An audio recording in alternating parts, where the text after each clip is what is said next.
Hi out there, it's David Miller. I'm a Phoenix, Arizona multimedia artist. I wanted to share a little bit from one of my new online courses with you guys. This is from my course about creating electronic music in Garageband iOS.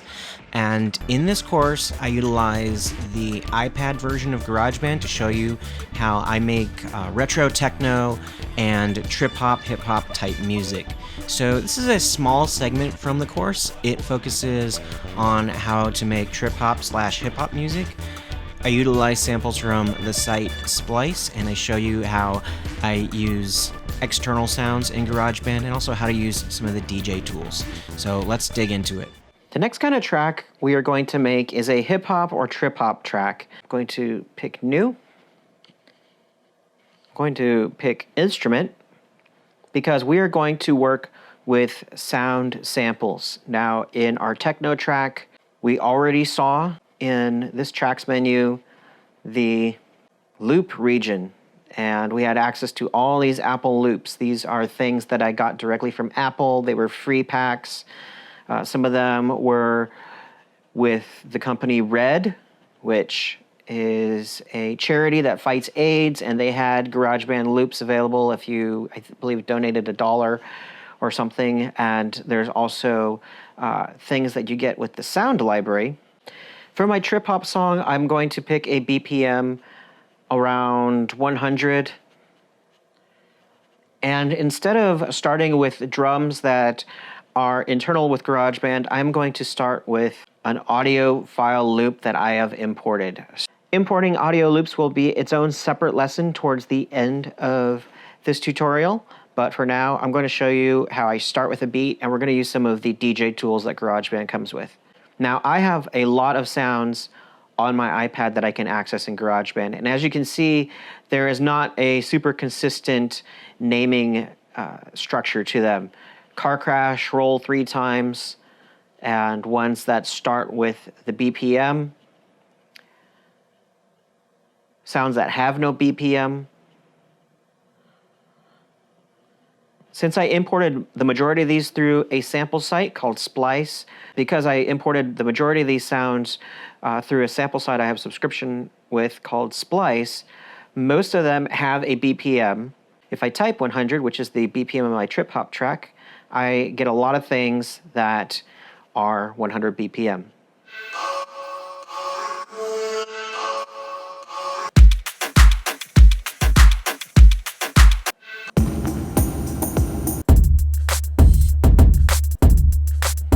And because I used a sample site that already has vetted the samples, I know that they're royalty free. I am okay to use all of these sounds in my own track because I already paid for the subscription.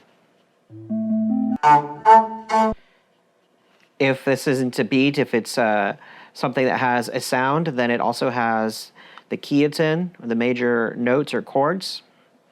So this one that says GC bass loop acoustic 11100D. Well, GC was the name of the artist and D is the key it's in. And I do like that bass, but I have dedicated myself to starting with a beat.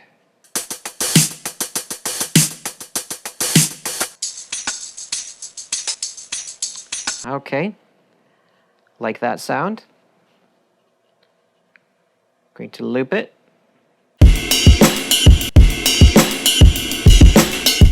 These beats are cool, but they are also the kind of beats that you want in the middle of the song because they have a lot of percussion going on. They're really exciting. So I'll keep that in mind. This beat's a little more minimal and probably more useful for the beginning of a song. So put that there, loop it. And you'll find when I'm dragging loops out of this audio file menu, I can just drag it into the empty space of GarageBand.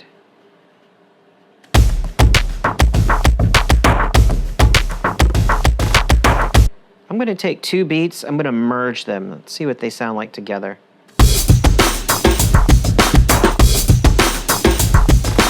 Let's see what they sound like with a bass line.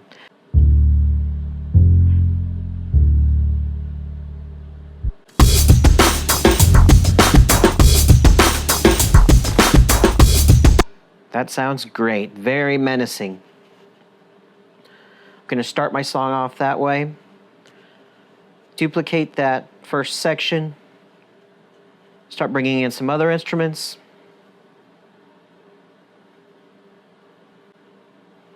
Because my bass line is in the key of D, I'm going to stick with those. I have a lot of instruments on here that are 100 BPM in the key of D. Some of them are by the same sample creator that did my bass loop, GC. But because I want to mix it up, I'm going to look elsewhere.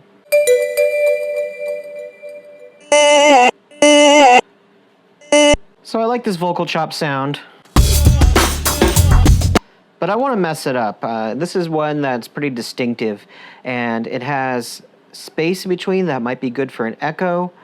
I might be able to get some funky filtration on it. So let's look in producer effects. We'll go into Bit Crusher.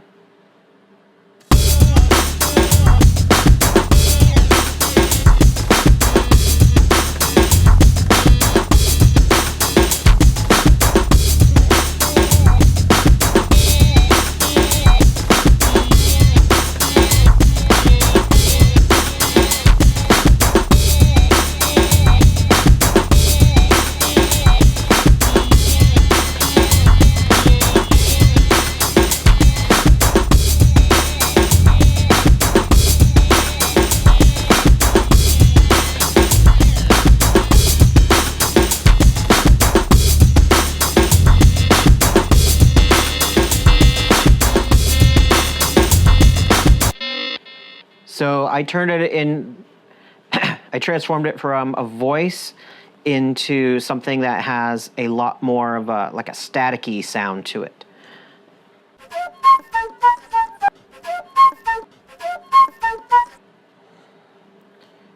Let's check out this flute here. At this point, I want to show you how we can adjust sounds within the tracks menu. So I'm going to copy this, paste a new iteration. I'm going to tap the sound, and we, up to this point, have been working with delete and loop. We have not checked out settings yet, so let's check settings. This is where you can reverse, speed up, or slow down your sounds. So if I slow it down by half and reverse it, I have this cool looking backwards flute sound. So this is what it looks like reversed and slowed down by half. And I'm going to solo this so you can hear the flute as it plays normally and then what it sounds like with my alterations to it.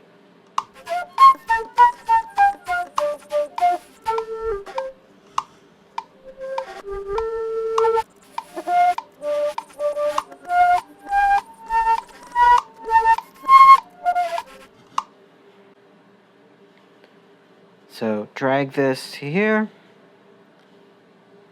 copy, paste, copy, paste.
So the filter I applied was the DJ booth. I turned up the delay, which gave it that extra bounce to the flute. Put some echo, put some reverb, turn up the filter, and got a sound that I am really happy with. I really like that flute. I think it's a great hook for the song. So if you haven't noticed, we've gotten pretty far in this song just by using samples. I haven't even gone into regular instruments and played a thing. These are entirely royalty-free samples. I'm okay to use them. And they're from different sources. So they have the unique flavor of the kind of sounds I like. They aren't all by one artist that you're sampling, which I think is a kind of a bad thing to do, just sample one single artist. I applied some filters to a couple of these to make them sound a lot different than straight out of the can. So I'm going to set up the rest of the structure of the song really quickly because I want to show you the DJ tools. And so far I have duplicated section A, that is now section C. Section B with all my flute and staticky sound is also section D. Going to add an empty section that I will fill with some changes. Then I'm going to duplicate section D. I'm going to duplicate it twice so it's longer. This isn't really different than the structure of our techno song at this point. I go to section E.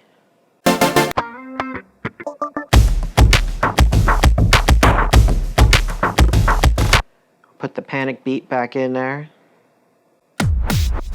Pick a totally different beat. Pick a few other sounds that are totally different from my middle parts. This vocal chop can go here. I'm going to pick some sounds that are totally different from the rest of the song. Maybe this mallet. Anything I don't like, of course, I can delete after the fact. I'm just looking for something that's going to be a big shift from the earlier parts of the song. Let's check out how it flows from one section to another.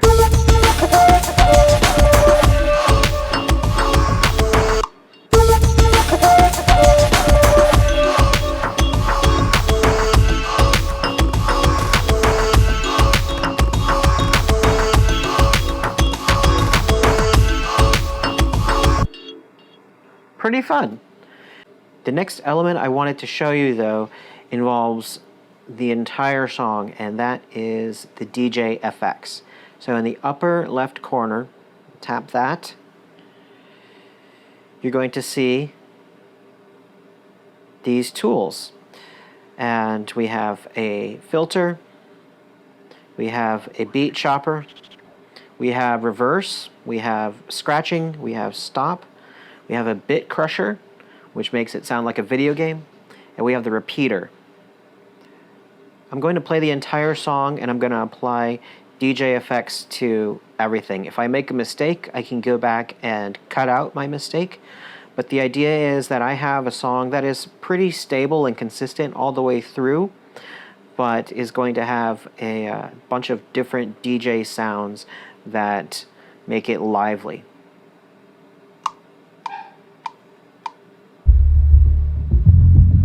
This is the filter.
So once you've done your DJ work, this is what you get on the bottom. Now you can hear the song without the DJ effects. Just turn it off or on. That's the on-off button next to it.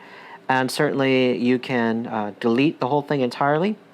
But if you have something that you made a mistake on, and I certainly made plenty of mistakes in some of the beat areas, like if I found that obnoxious,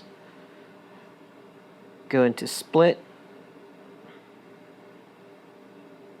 delete, and you've excised the offending portion.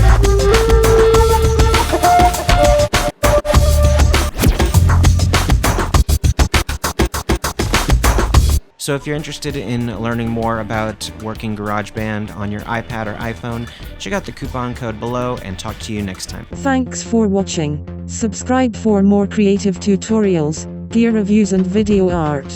Also check out our Patreon for weekly bonus videos and model photography sets.